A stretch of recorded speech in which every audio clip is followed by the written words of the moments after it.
Anda berhalusinasi atau berimajinasi. Saya warnanya aja merah biar oke. Maksud saya, sebelum Anda mempelajari tentang biokimia, mari kita diskusikan dulu tentang fondasinya, dasarnya. Nah, dalam satu buku textbook saya pernah baca, ini saya copy paste saja lukisannya. Anggap Anda pergi ke suatu galeri lukisan ya. Coba Anda nilai lukisan ini dari sudut pandang belajar biokimia.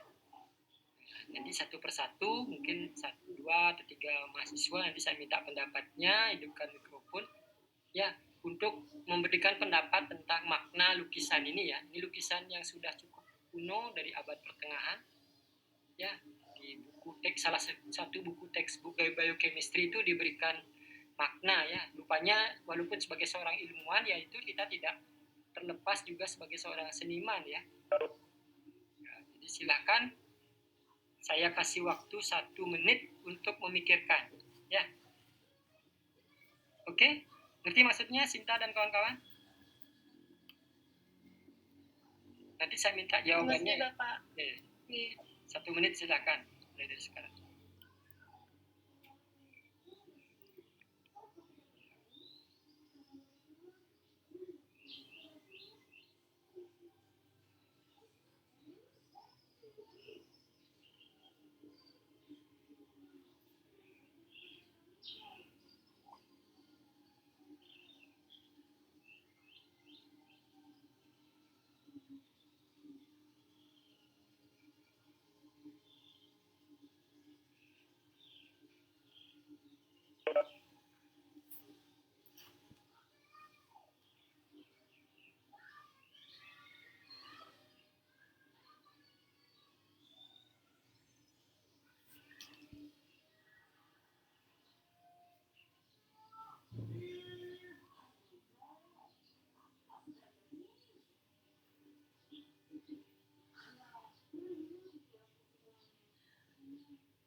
Gimana?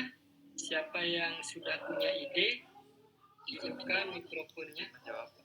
Izin menjawab. Langsung aja, siapa ini? Saya Komang Diantari. Ya, silakan Diantari. NIM? Perkenalkan, NIM 24 ya. Saya NIM 24, Bapak. Ya, silakan langsung aja. Yang saya pikirkan ketika melihat gambar di slide ini, jika dikaitkan dengan biokimia, yang terpikirkan dalam benak saya yaitu organisasi kehidupan, di mana dimulai dari yang terkecil, mulai dari sel, jaringan, organ, sistem organ, sampai ke organisme, kemudian populasi, ekosistem. Seperti itu, Bapak. Mohon maaf jika salah, Bapak. Tidak ada kata salah. Ya, sebelumnya begini. Terus apa kaitannya dengan biokimia di situ? Maksudnya?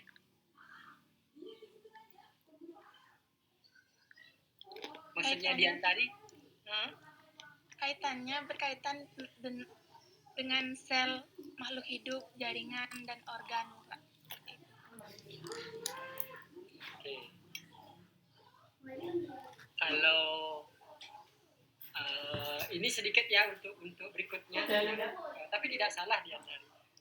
Maksudnya begini, tadi kan saya sudah perkenalkan tentang biokimia itu apa. Mungkin di waktu sekolah menengah Anda baru dapat tentang biologi, tentang kimia yang berhubungan dengan biokimia. Biokimia itu mempelajari seperti tadi 3 hal, ya, struktur biomolekul dan enzim, kemudian metabolisme, kemudian aliran informasi genetik. Ya, aliran informasi genetika itu ada replikasi, transkripsi, translasi. Nah, kalian nanti berikutnya bisa dihubungkan dengan itu, ya. Oke. Tidak apa-apa, nanti saya sampaikan. Lanjut, selain Diantari, siapa lagi? Terdapat, Pak. Izin. Ya, Izin berpendapat, Pak. oke, siapa? Langsung aja sebut nama, NIM. Saya Rizky ini 255, Pak. Ya, Rizky, NIM 55, silakan. Baik, terima kasih atas kesempatannya. Menurut saya, dari gambar yang tertera pada layar, jika dihubungkan dengan biokimia, itu dapat dilihat semua makhluk hidup yang terdapat di dalam gambar itu terbentuk dari sel yang sama, terbentuk dari makromolekul dan mikromolekul yang sama, tapi dapat menghasilkan berbagai macam keberagaman begitu, Pak. Begitu yang saya tangkap. Jadi terima kasih Rizky. Jadi Rizky menyoroti biomolekul yang sama. Itu kata kuncinya. Jadi kalau tadi di antara ini mungkin hierarki strukturnya sama ya. Mulai sel dan sebagainya. Oke, lanjut siapa lagi? Yang tiga pendapat, Pak.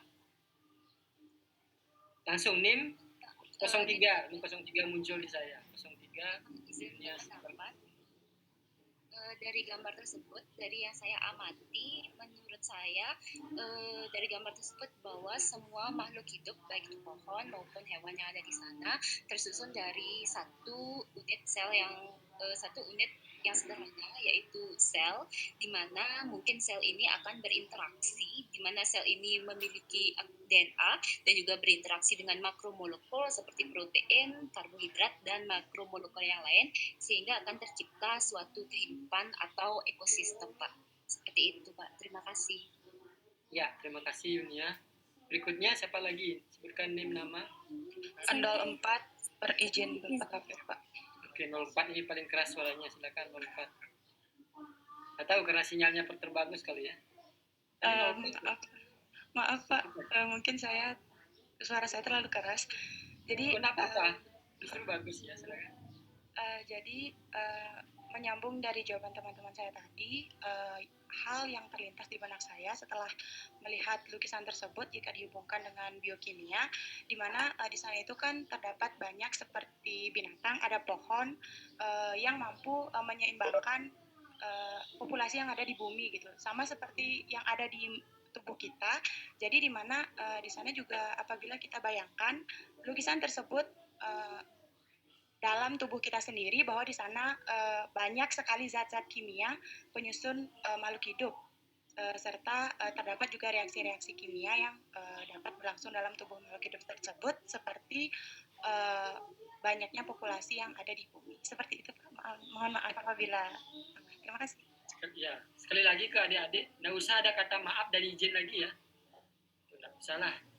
Ya, lanjut NIM dan nama singkat. Saya NIM 51, Pak, izin. NIM 51. NIM 51. Baik, Pak. Baik, Pak, terima kasih atas kesempatannya. Jadi tadi saya setuju dengan pendapat teman-teman yang sebelumnya mengatakan bahwa dalam lukisan ini itu saya langsung terlintas bahwa ternyata kita yang ada di dunia ini beragam gitu. Jadi kita sebenarnya berasal dari satu mikromolekul atau satu sel yang sama, tetapi derajat kekompleksan kimianya melalui yang kita bisa lihat melalui perkembangan jauh dari DNA dan RNA yang berbeda-beda terhadap suatu organisasi itu sangat tinggi. Jadi derajat kekompleksan kimia yang ada di dalam setiap makhluk hidup itu sangat tinggi, seperti itu. Terima kasih. Ya, lagi satu. Saya Pak Julio dari NIM 9. Ya, Julio. Ya, silakan Julio. Terima kasih Pak kesempatannya. Jadi mungkin saya di sini meringkas saja Pak ya, dari penjelasan teman-teman dari Diantari dan teman-teman yang lain. Jadi kesimpulannya menurut saya itu dari gambar ini yang dapat saya tangkap itu adalah adanya biodiversity, ekosistem, kemudian turun ke komunitas, adanya keragaman populasi, kemudian ada individu, sistem organ, kemudian turun sampai ke unit terkecil yaitu sel. Setelah itu kita menyadari bahwa sel ini itu terbentuk dari interaksi dari susunan-susunan molekul yang kita kenal di dalam biokimia itu sebagai makromolekul.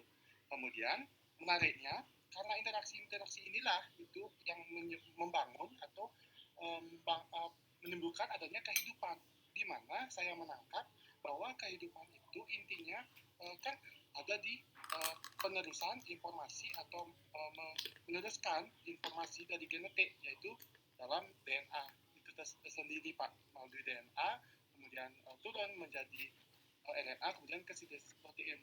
Begitu Bapak mungkin dari saya. Ya, terima kasih. Nah, dari sekian kan banyak menganggap menyimpulkan sama menggunakan pendapat teman. Ada nggak punya pendapat kayaknya beda sekali dengan yang lain? Siapa yang merasa dirinya kok dari sekian temannya yang sudah bicara tadi, saya tidak sependapat, mungkin begini. Silakan, saya kasih kesempatan satu orang. Sekali lagi, tidak ada kata salah di sini ya. Semua kita akomodir dan silakan. Ada? Izin Pak, NIM 42. Kalau saya minta yang berbeda ya, yang tidak menyimpulkan tapi memang tidak terdengar tadi itu disampaikan oleh temannya. Ada? Baik tadi Pak, ada izin NIM 42 Pak. 42, silakan. Belum muncul. 42, ya, Dewa Ayu Trisna, silakan. Betul. Terima kasih Pak atas kesempatannya. Perkenalkan saya Dewa Ayu Trisna, NIM 42.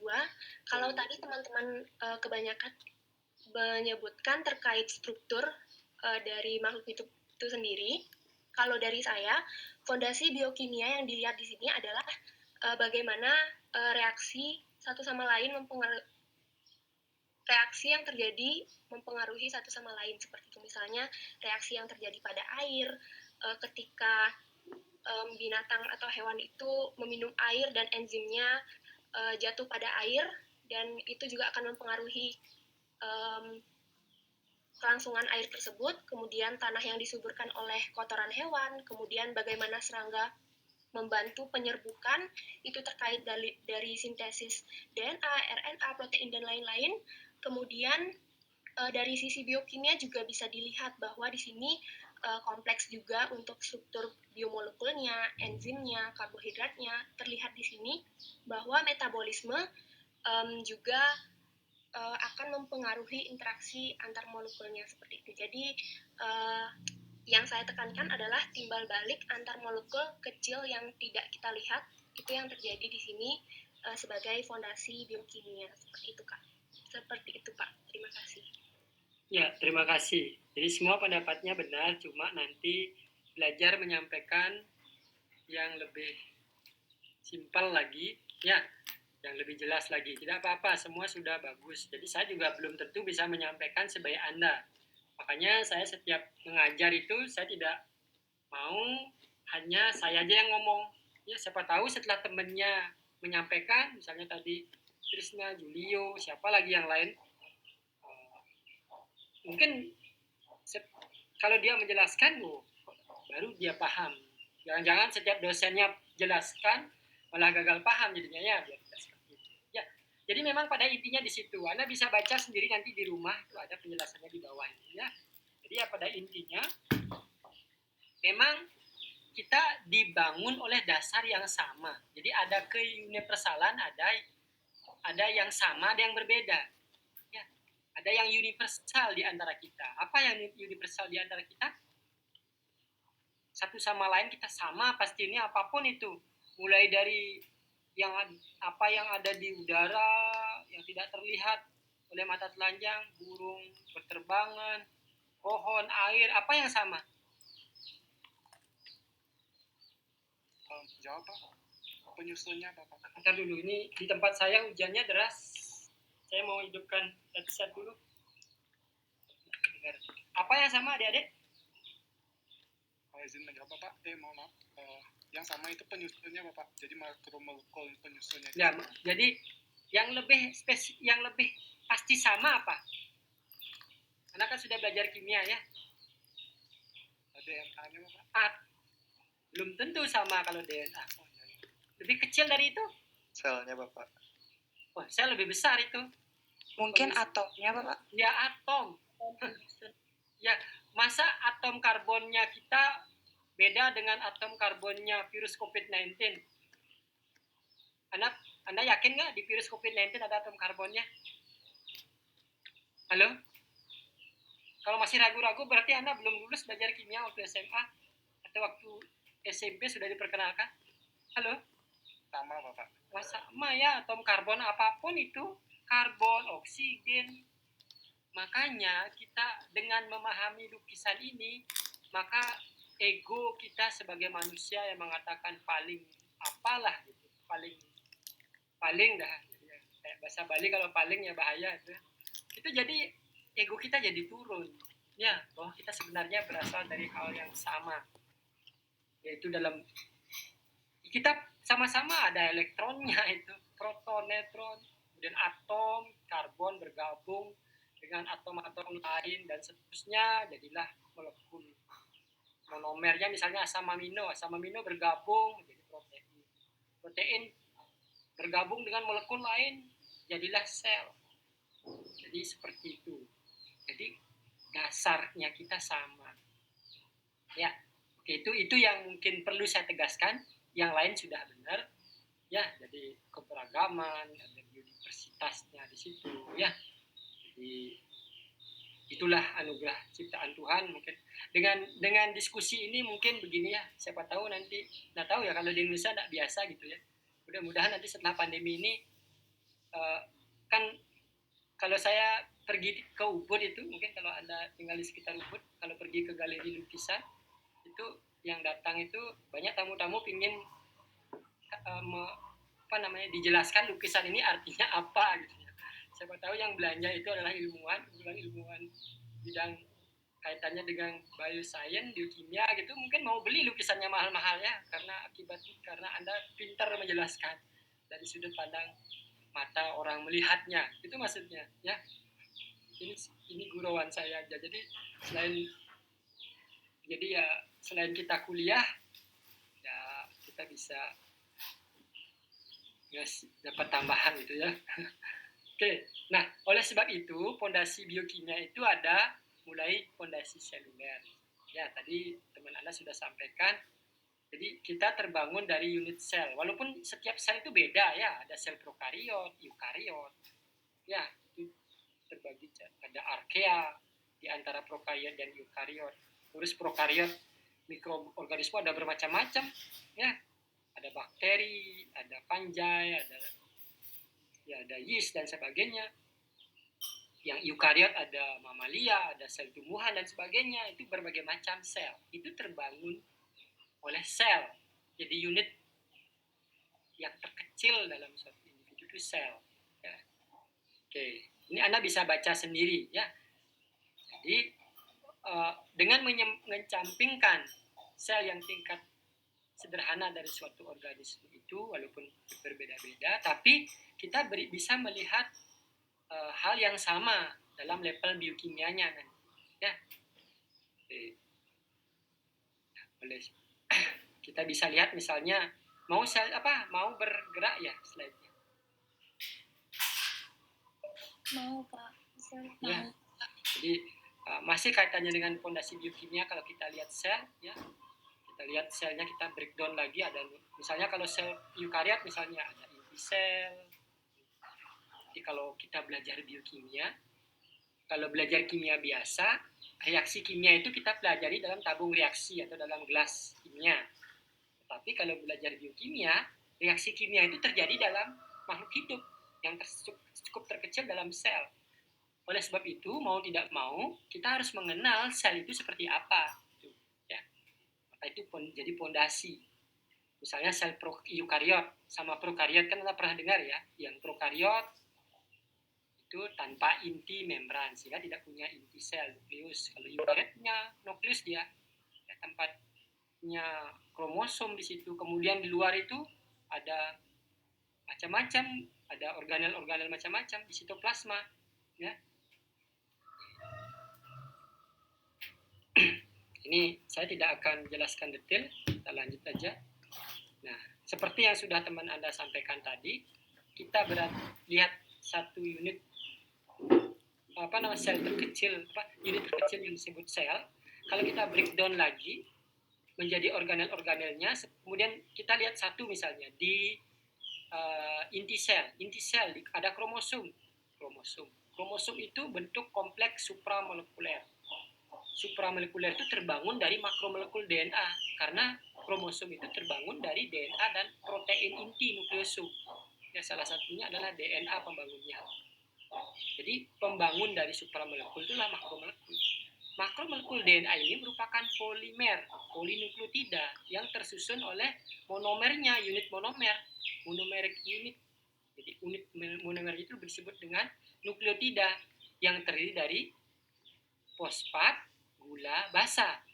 Kalau ini kita breakdown lagi yang menjadi atom-atom penyusunnya. Jadi disinilah kita bisa lihat kesamaannya. Ya, kalau dia makhluk hidup, sama-sama makhluk hidup, pasti memiliki biomolekul. Jadi di tingkat ini sama, di unit monomernya sama. Ya, bahkan kalau semakin dekat hubungan kekerabatan suatu organisme, semakin kesini semakin banyak kesamaannya. Ya, misalnya sama-sama manusia, jadi tingkat kesamaan di level makromolekulnya hampir sama. Ya. Jadi kalau DNA hanya sebagian kecil aja yang berbeda dari sekuan atau dari urutan basa nukleotida. Tapi sebagian besar kita sama. Ya, lebih dari 99%. Tapi kalau misalnya sama-sama mamalia, ya mungkin kita lebih banyak perbedaan kita, ya. Oke, jadi semakin ini namanya hierarki, ya, hierarkinya. Kalau kita lihat, misalnya kalau ini sel tumbuhan. Kalau tumbuhan itu cirinya dia misalnya punya dinding sel. Dinding sel itu terbangun oleh salah satunya adalah makromolekul selulosa. Selain juga ada hemiselulosa misalnya. Selulosa juga unit polimer, merupakan polimer di mana monomernya adalah gula glukosa. Di level ini kita sama. Kita punya glukosa walaupun dia tumbuhan. Jadi kita terbangun dari unit yang sama di level mana nanti kita lihat. Oke, itu kalau kita lihat mulai dari sel. Kemudian lanjut ke fondasi kimia. Sebenarnya tadi kita sudah bicarakan fondasi kimia itu pada saat kita bicarakan bahwa di level biokimia itu, di level penyusun molekulnya itu kita sama. Itu kita sudah bicarakan tentang fondasi kimianya. Cuma di sini yang perlu kita garis bawahi adalah bahwa molekul yang ada dalam makhluk hidup itu sebagian besar terbangun oleh atom-atom tertentu. Salah satunya adalah yang paling terkenal adalah atom karbon. Ya, makanya waktu Anda di sekolah menengah atau belajar kimia itu senyawa karbon itu menjadi fokus yang utama juga, ya. Jadi dilihat dari karakteristik sifat atom karbon yang memiliki 4 tangan ini, dia bisa membentuk ikatan tunggal, ikatan ganda, rangkap, ya. Kalau dia memiliki ikatan tunggal, dia bisa berputar dengan bebas. Kalau dia sudah ikatan rangkap 2, dia menjadi kaku. Ini ada kaitannya dengan sifat-sifat molekul yang tersusun nanti, protein, asam nukleat, ya, lipida dan seterusnya. Jadi penting Anda memahami tentang struktur fungsi biomolekul itu. Nanti Anda harus basic Anda tentang pengetahuan Anda tentang senyawa organik itu penting. Makanya Anda akan dapat juga tentang kimia organik masih nggak dapatnya untuk farmasi? Masih, sudah dapat. Oke, itu ya. Jadi kimia organik yaitu pendalaman. Jadi mungkin mengingatkan kembali waktu belajar SMA. Oke, fondasi kimianya, fondasi fisika. Nah, ini mungkin Anda bertanya-tanya, kok fisika jadi fondasi juga? Kenapa? Karena di sini yang dilihat apa? Adalah aliran elektron dan energi, ada transformasi. Ya, mungkin langsung aja saya ke tuduhnya di gambar ini, ya. Contohnya kita makan, ya. Kita sebenarnya kalau makan, kita kan perlu, itu tujuannya kan mengubah energi yang ada tersimpan di situ, ya, yang memang asal awalnya kan dari matahari kan, menyimpan di situ. Mungkin ini sejak SD Anda sudah ketahui di situ, ya. matahari sebagai sumber segala sumber energi itu tersimpan di makanan. Ya, kemudian ada transformasi kimia di situ dalam peristiwa metabolisme nanti ya, untuk mengubahnya jadi energi dalam bentuk ATP misalnya. Ya. Nah di sini nanti keluarnya bisa dalam bentuk panas, dalam bentuk berat dan sebagainya. Itu konsep-konsep fisika di situ, ada termodinamikanya di situ. Nah dalam biokimia ini Anda akan dapatkan nanti di metabolisme di bioenergetika. Ya. Oke, itu secara umum dulu. Nah, seperti yang saya bilang tadi, ada aliran elektron di sini yang memungkinkan nanti kita mendapatkan energi. Sebenarnya kalau kita di pernapasan kita itu sebenarnya aliran elektron ada di situ. Nah, coba makanya ada, coba ini saya sambil tarik napas ini. Saya terasa lelah ngajar dari tadi, tapi saya harus tarik napas pelan-pelan. Terasa saya dapatkan energi lagi. Apalagi mendengarkan Anda semangat untuk menjawab, ya itu tambah besar tenaga saya karena saya tarik napasnya jadi lebih bagus lagi gitu ya. Jadi ada aliran elektron, saya terasa nanti lebih efektif terjadi aliran energi di situ di proses metabolisme saya, jadi bisa lebih banyak dapatkan ATP di sini seperti ini. Jadi bagaimana kita mendapatkan energi dengan mesin namanya metabolisme itu penuh dengan konsep fondasi dari kimia, dari fisika ya. Jadi di sini dikatakan bahkan nanti kalau Anda belajar metabolisme, kita perlu energi itu molekul besar kita ubah menjadi energi molekul yang lebih kecil dengan mengeluarkan ATP. Kemudian kalau kita ingin membentuk molekul baru, misalnya makromolekul protein baru untuk menyusun sel-sel kita, misalnya kita membutuhkan ATP lagi. Jadi sepertinya ATP ini ibaratnya sebagai nilai tukar ya, seperti uang dalam dunia ekonomi ya. Padahal ini adalah molekul berenergi tinggi. Nah, kemudian fondasi yang berikutnya, yang keempat, fondasi genetika. Apakah masih terhubung ya? Masih, Pak. Oke. Masih, Bapak. Jadi di jam saya sudah jam 3.19 ya, kita masih punya waktu kurang lebih 20 menit lagi ya, benar jam 3.40 ya, Sinta? Benar, Pak. Oke, nanti Sinta jangan sungkan-sungkan ingatkan saya kalau waktunya sudah habis ya. Baik, Pak. Oke. Ini sorry saya sambil minum. Fondasi yang berikutnya genetika. Nah, ini tadi kita sudah belajar fondasi sel, fondasi kimia, fisika, kemudian genetika. Jadi ini terkait dengan materi yang nomor 3 tadi. Tadi sel, kimia, fisika itu terkait dengan kita belajar biokimia, struktur, biomolekul, dan enzim. Kemudian metabolisme. Kemudian bagian yang ketiga dalam belajar biokimia kita belajar aliran informasi genetik. Jadi di situ ada fondasi genetika di sini. Nah, di sini kita lihat bahwa struktur DNA yang double helix itu ya memungkinkan nanti pada saat proses replikasi yang mengawali cikal bakalnya pembelahan sel, perkembangbiakan makhluk hidup, itu memungkinkan menghasilkan keturunan yang sama persis. Kalau jaminan ini tidak ada, kita takut jadinya sel itu takut membelah. Itu gurauan saya. Takut membelah, takut berkembang biak nanti. Kalau tidak ada jaminan bahwa replikasi DNA itu akan menghasilkan turunan DNA yang persis sama. Berarti maksud saya, mungkin Anda nanti mungkin takut nikah, takut punya anak. Mungkin yang paling ekstrim lagi, sel-sel kita takut membelah berikutnya. Jangan-jangan sekarang jadi membelah jadi sel manusia, nanti malah membelah menjadi sel kucing yang di kulitnya tubuh bulu semua ya gitu. Itu gurauan saya itu. Ngerti maksudnya? Ngerti, Pak. Nah ini saya blok ini, the structure of DNA yang memungkinkan replikasi itu sangat perfect fidelity, jadi tepat sekali. Ya, hampir. Nah, walaupun terjadi sedikit perubahan lewat mutasi, itulah nanti ada fondasi berikutnya. Yang kelima nanti fondasi evolusi. Ya, nanti lewat belajar replikasi DNA, Anda akan tahu mengapa sih bisa tepat sekali ya. Jadi ini induknya, menjadi 2 anak itu persis sama urutan DNA-nya, strukturnya sama. Ya. Jadi sama-sama menghasilkan DNA yang sama. Oke.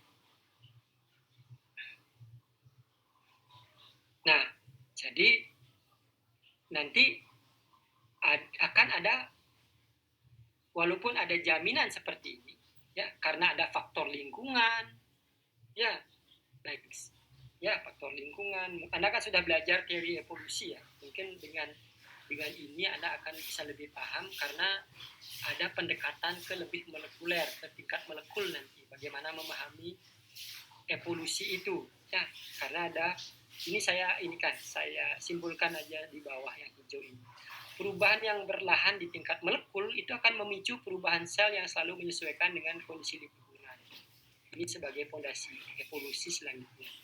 Coba sebelum ke sana saya garis bawahi. Di sini kan memang ada jaminan. Ini kan near perfect fidelity. Jadi sangat sempurna di sini, hampir sempurna.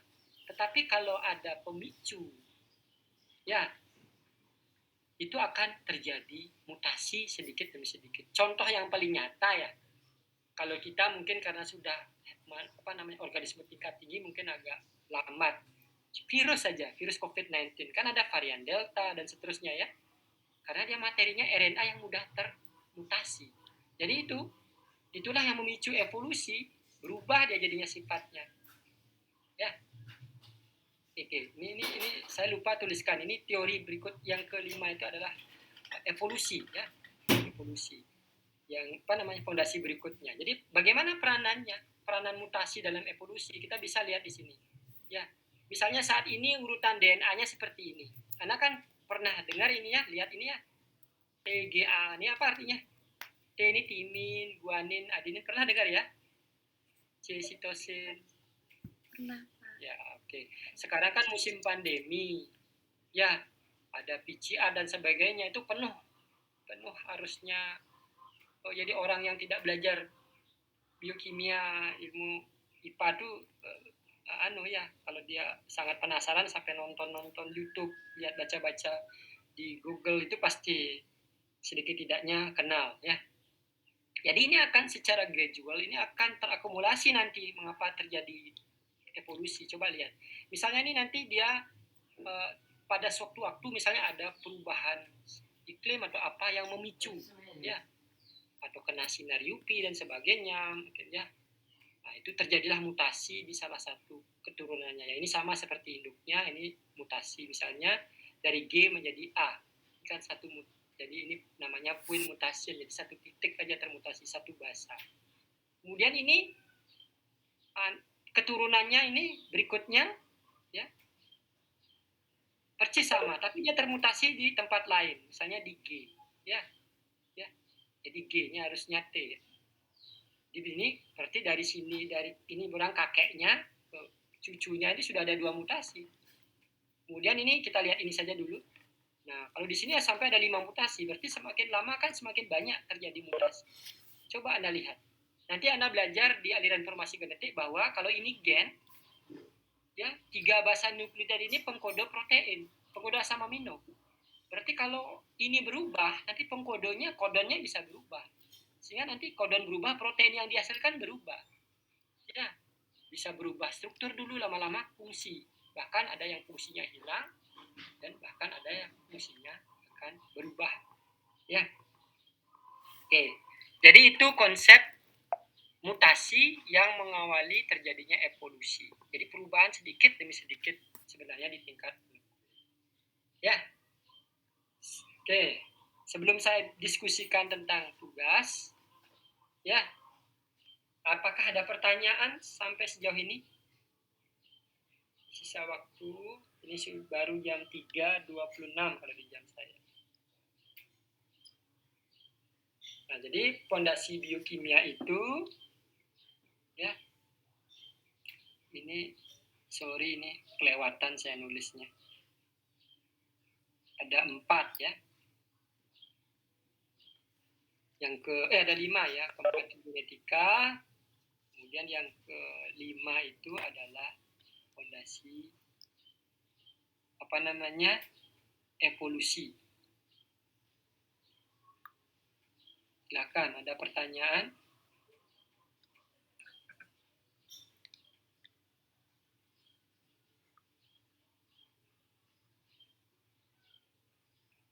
Halo, masih terhubung ya?